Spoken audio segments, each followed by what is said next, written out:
Hello everyone, the topic for the day is repeat sentences. Exam के हिसाब से बच्चे बहुत ज़्यादा इम्पोर्टेंट टॉपिक है, हाईएस्ट स्कोरिंग क्वेश्चंस में से एक है और न्यू पैटर्न के हिसाब से रिपीट सेंटेंस आपको पेपर में 10 से 12 सेंटेंसेस आए। क्वेश्चन होगा कैसे? एक सेंटेंस मुझे सुनाई दिया, टॉपिक का नाम क्या कह रहे हैं? रिपीट। जो सुनाई दिया उसको मैंने दोहराना है, रिपीट करना है। सारे ऑडियोज इकट्ठे नहीं आएंगे। स्क्रीन पे नेक्स्ट का बटन बना होगा। एक ऑडियो सुनाई दी, प्रेपरेशन का टाइम मिला, 3 सेकेंड्स के बाद रिकॉर्डर ऑन हो जाएगा। ध्यान रखिएगा, ऑडियो खत्म होने और रिकॉर्डर शुरू होने के बीच में टाइम गैप होता है। ये ज़रूरी क्यों है? क्योंकि अक्सर करते हैं क्या बच्चे, जैसे ही सेंटेंस सुना वैसे ही दोहरा देते हैं। आपने सेंटेंस रिपीट कर दिया वो तो बात ठीक है, बट क्या रिकॉर्डर ऑन था जो आपकी रिकॉर्डिंग हुई? और यही रीजंस हैं जो बच्चे कहते हैं इतना अच्छा बोलने के बाद स्पीकिंग में स्कोर नहीं आ रहा, या स्पीकिंग में स्कोर आ रहा है कॉरेस्पॉन्डिंगली लिसनिंग में स्कोर नहीं आ पा रहा। सो फर्स्ट चीज जो हमने ध्यान में रखनी है, एक सेंटेंस जैसे ही आया उसको दिमाग में रखें, रिकॉल करने की कोशिश करें, याद रखने की कोशिश करें और जब रिकॉर्डर ऑन हो तभी सेंटेंस बोले। टाइम आपको 10 सेकेंड का मिलता है, बट इसमें टाइमर का कोई ये नहीं है कि मैंने 10 के 10 सेकेंड बोलना है, क्योंकि मैं जितना कंटेंट पिक कर पाऊंगी उतना ही रिपीट करूंगी। स्कोरिंग कैसे होती है? स्कोरिंग होती है आपकी कंटेंट पे, प्रोनाउंसिएशन पे और फ्लुएंसी पे।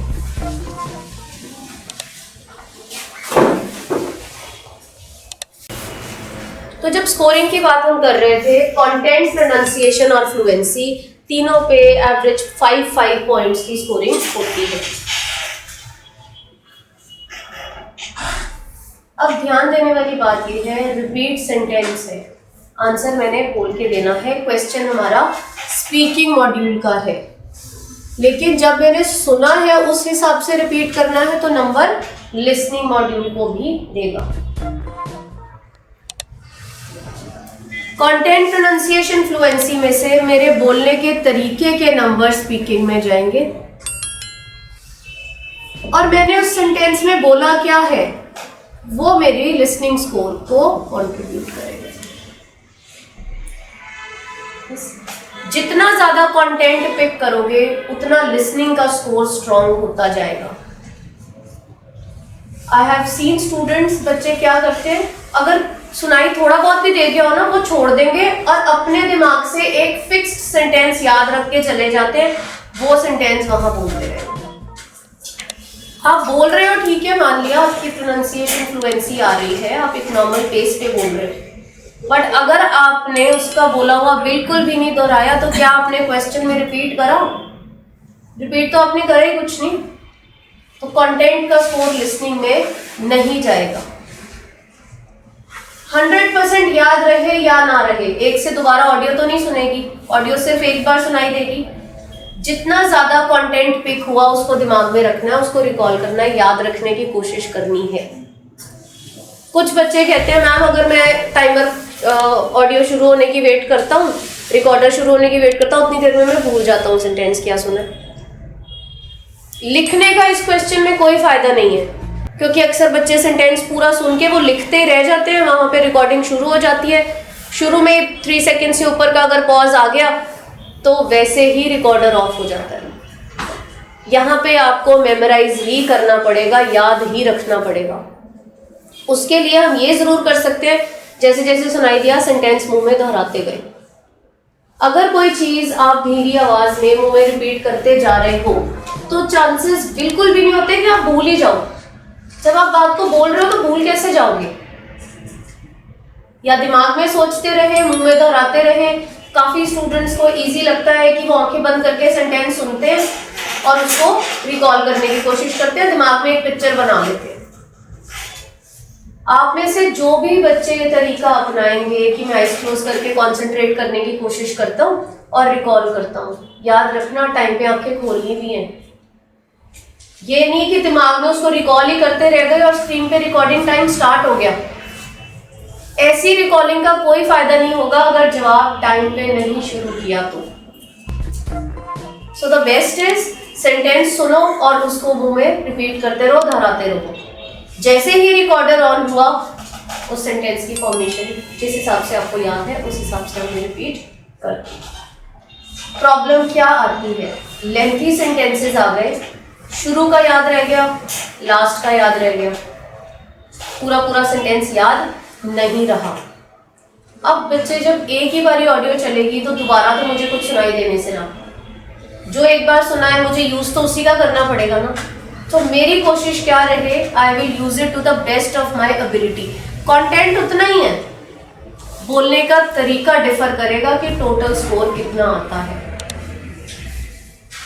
5 ही वर्ड मैंने सुने, 5 ही वर्ड्स आपने सुने, मैंने 5 वर्ड्स पॉजेस ले लेके करके बोले और आपने 5 वर्ड्स को फ्लुएंटली बोल दिया और उसको ग्रामेटिकली करेक्ट करने के लिए साथ में कोई भी सेंटेंस ऐड कर दिया।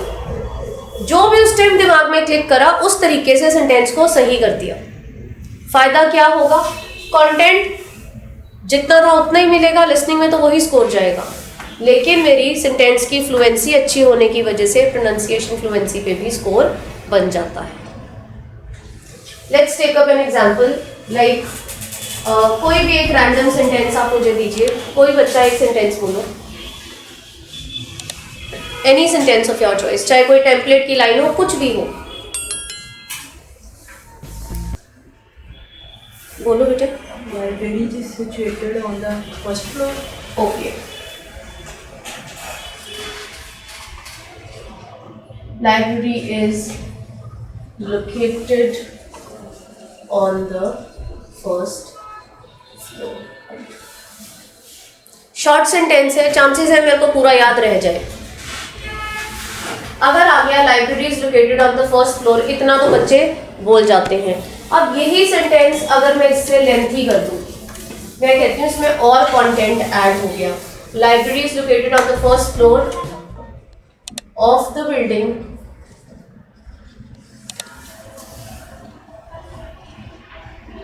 adjacent to the office। adjacent मतलब next to the office। ये एक सेंटेंस मुझे सुनाई दिया, मेरे को सारा का सारा याद नहीं है, मेरे को उसमें से कुछ मेन चीजें याद रह गई।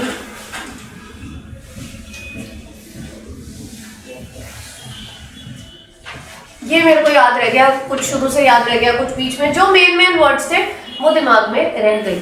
Library is located first floor office, library is located on the, नहीं भी सुना, खुद से सेंटेंस बना सकती हूँ, बहुत सिंपल है, प्रेपोजिशन ऐड करी और आर्टिकल ऐड किया। Library is located on the first floor of the office, ये पूरी बात नहीं याद रही, of the building adjacent to the, तो अपनी तरफ से सेंटेंस को सही रूप तो देना है ना, फॉर्मेशन तो सही करनी है। Library is located on the first floor of the office. Content जितना पिक किया है लिसनिंग में स्कोर प्रोपोर्शनेटली ही जाएगा, बट क्योंकि मैंने एक सेंटेंस बिना अननेसेसरी पॉजेस के बोला है तो मेरी फ्लुएंसी प्रोनाउंसिएशन अच्छी रिकॉर्ड होगी, स्पीकिंग में स्कोर ऐड ऑन होगा ही होगा। ये मैंने सिचुएशन बेस्ड करा। अब कुछ स्टूडेंट्स कहते हैं कि मैम एकदम से बोलते बोलते ना इतना कुछ दिमाग में नहीं आएगा, जो कि रियलिटी है, हर बच्चे का कॉन्फिडेंस लेवल भी अपना है, होल्ड इंग्लिश पे अपना अपना अलग होल्ड है। अगर नहीं भी याद रहा तो उस कंडीशन में मैं क्या कर सकती हूँ, library is located the first floor of office, आगे आप उसको कंप्लीट करने के लिए कुछ भी सेंटेंस फॉर्मेशन जोड़ोगे। अब जब आप कुछ भी जोड़ोगे तो दिमाग में वो चीज़ फिक्स करके रखना कि मैंने सेंटेंस अगर पूरा नहीं आया उसको कंप्लीट रूप देने के लिए ये चीज़ उसमें ऐड ऑन कर देनी है। रीजन बीइंग हमारी फ्लुएंसी और प्रोनाउंसिएशन मेंटेन रहेगी। अगर ये नहीं भी कर पाते हो तो library is located first floor office बोल के अपनी बात कंप्लीट करिएगा, बीच में सॉरी पॉजेस नहीं लेने। हाँ, computer sorry, I am sorry, I will repeat, ये सारी चीजें बोलने का कोई बेनिफिट नहीं है। This is going to negatively impact your speaking score also, fluency खराब होगी। हर बच्चे को 100% कंटेंट नहीं सुनाई देता, और रेपिटेशन में सिर्फ उन्हीं के नंबर नहीं आते जो पूरा का पूरा रिपीट करेंगे। आपने सही तरीका फॉलो करना है, जितना कंटेंट हमने सुना उसको अच्छे तरीके से रिपीट करना है, because there is no option of listening to the audio again. दोबारा तो सुनेगा नहीं, वो तो ऑप्शन ही नहीं है। अब नेक्स्ट चीज जो ध्यान रखनी है, मैंने आपको बोला कि रिकॉर्डिंग जैसे स्टार्ट हो, आंसर बोलना शुरू करते ना, क्वेश्चन आपको 10 सेकंड का टाइम देता है जवाब देने के लिए।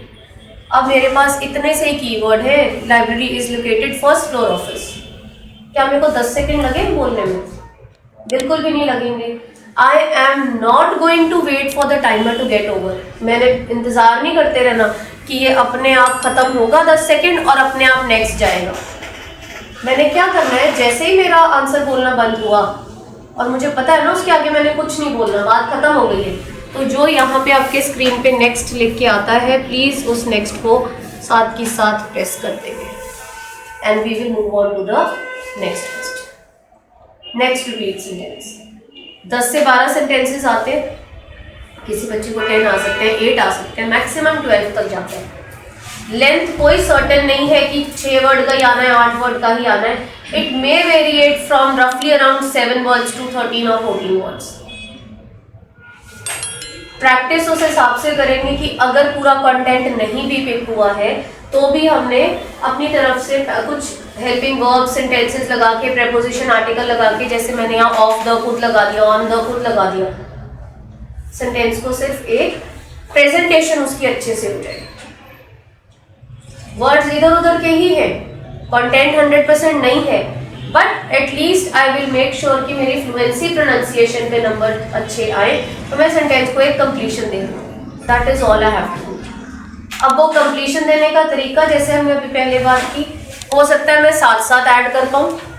अगर मैं वो भी नहीं कर पाती तो फिर मैं एक फिक्स स्ट्रक्चर सेंटेंस जो हम अभी डिस्कस करेंगे उसको हम दिमाग में रखेंगे, वो हम अपने लास्ट कीवर्ड के साथ ज्वाइन कर देंगे ताकि मेरा सेंटेंस थोड़ा सा ग्रामेटिकली करेक्ट हो जाए, उसकी थोड़ी लेंथ भी हो जाए और फ्लुएंसी प्रोनाउंसिएशन पे स्कोर भी आ जाए। This was just clear? Yes. So अब प्रैक्टिस करेंगे इन क्वेश्चंस की, और जितना ज़्यादा कंटेंट उठा पाओगे उतना ज़्यादा कंटेंट इंक्लूड करके हेल्पिंग सेंटेंस की मदद से सेंटेंस को फ्रेम करने की प्रैक्टिस करेंगे।